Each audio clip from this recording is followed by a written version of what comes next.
Belum ada kepastian Ilyas Alhab bakal dinaturalisasi oleh PSSI. Namun kita bahas potensi dari pemain kidal ini untuk timnas Indonesia. Apakah dia akan moncer atau biasa saja? Tonton terus video ini untuk penjelasannya.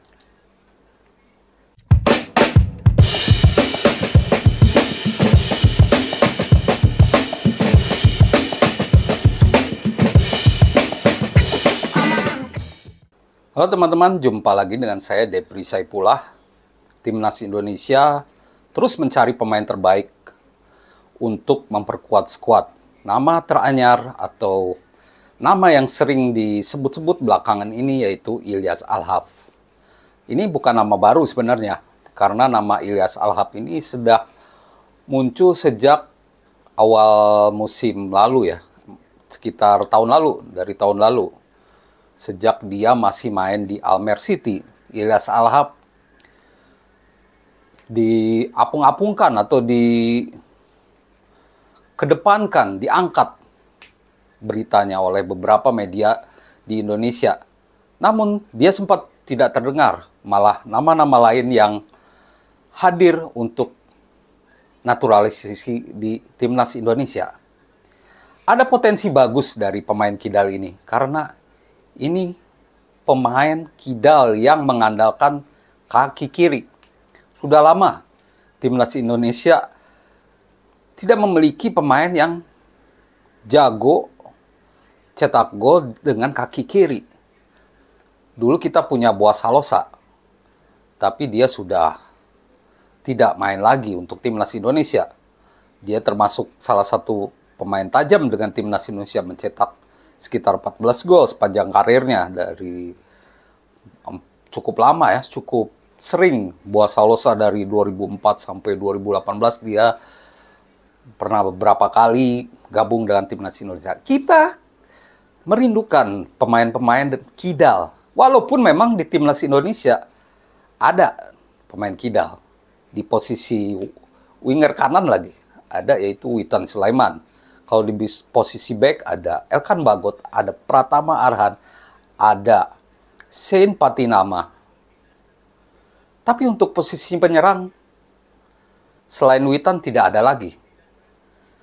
Memang dari beberapa nama yang diapungkan, dua nama lain yang juga diapungkan soal pemain keturunan, yaitu Milan Manhoef dan Jairo Redewald. Ini juga pemain kidal. Tapi Ilyas Alhab paling besar kemungkinannya, karena dialah yang disodorkan langsung oleh Ketua Umum PSSI kepada Sintayong. Erick Thohir menyarankan Ilyas Alhab untuk dinaturalisasi. Sekarang tergantung dari Sintayong, apakah suka atau tidak. Sekadar penjelasan, pemain kidal itu adalah pemain-pemain yang istimewa. Teman-teman pasti sudah tahu pemain-pemain bintang dunia yang mengandalkan kaki kiri selalu sukses di tim-tim mereka. Bahkan pemain terbaik di dunia, Lionel Messi, adalah seorang pemain kidal. Sebut nama-nama lain, Muhammad Salah, ada Bernardo Silva di Manchester City, Riyad Mahrez sebelumnya ya, sekarang main di Arab Saudi. Lalu ada juga Arjen Robben, Diego Maradona juga. Pemain-pemain kidal itu istimewa karena kebanyakan pemain bola itu mengandalkan kaki kanan ya. Pemain kidal suka sulit ditebak. Pergerakan mereka susah diantisipasi dan biasanya bisa menimbulkan efek kejutan gitu. Maka itu pemain-pemain kidal yang biasanya main sebagai winger kanan selalu sukses dan mencatatkan beberapa prestasi dengan klub-klub mereka. Dan itu juga yang kita harapkan dari Ilyas Alhab. Di deretan penyerang timnas Indonesia sekarang, hanya Witan yang kaki kiri, sedangkan yang lain tidak. Kita Marcelino atau Ivar Jenner, Tom Hay, atau Rafael Struijk, semuanya kanan. Begitu juga dengan Yakob Sayuri yang mencetak 1 gol di Piala Asia, itu juga kaki kanan. Asnawi juga kaki kanan yang suka bantu penyerangan. Nah, kalau Ilyas Alhab ini disetujui oleh STY untuk gabung dengan Timnas Indonesia, ini akan memberi warna baru.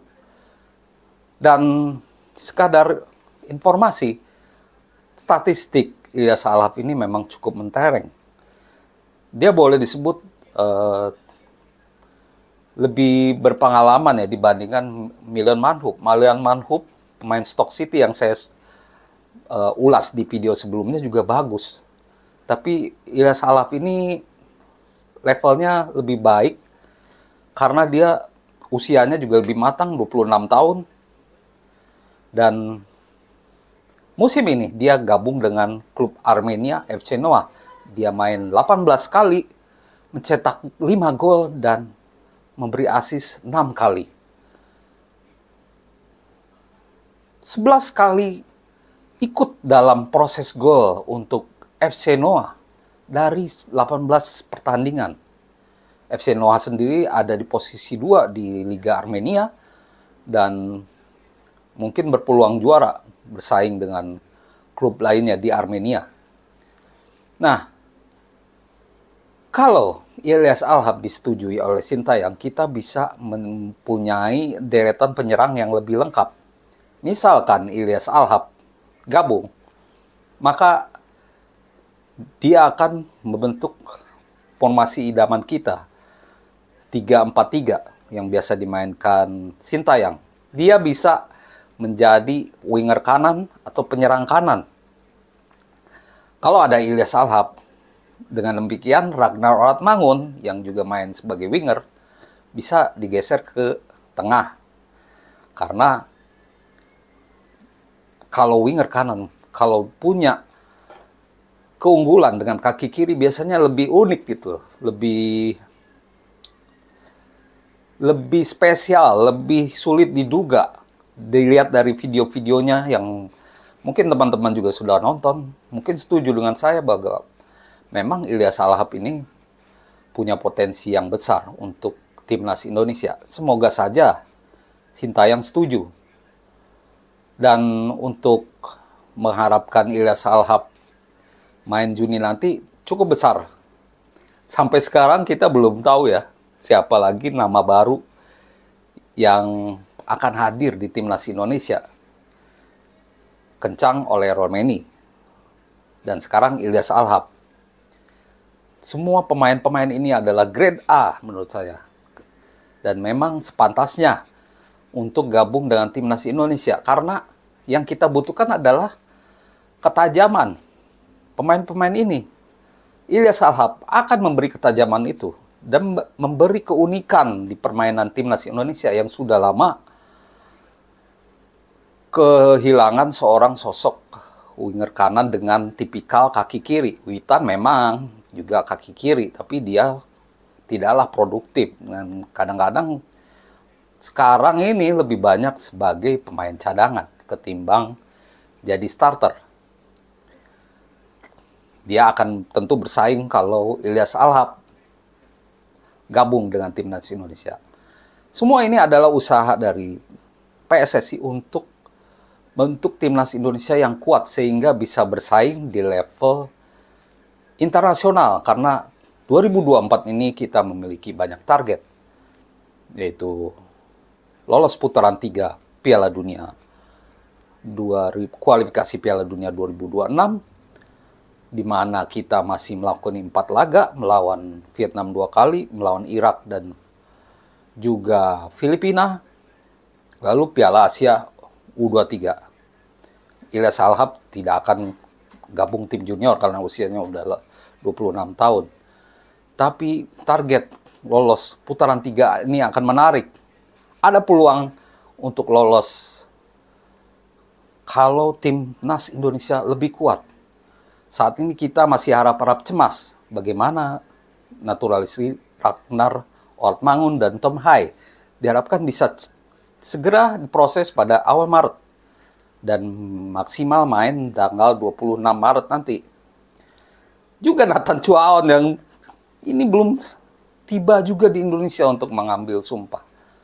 Maka itu kita harapkan yang pasti dulu beres, baru Ilyas Alhab atau Ole Romeni segera diproses. Sehingga saat melawan Irak, kita melawan Irak di GBK, timnas Indonesia sudah komplit dan siap merebut 3 poin dan minimal berada di posisi 2 klasemen grup D kualifikasi Piala Dunia 2026. Demikian ulasan saya tentang Ilyas Alhab.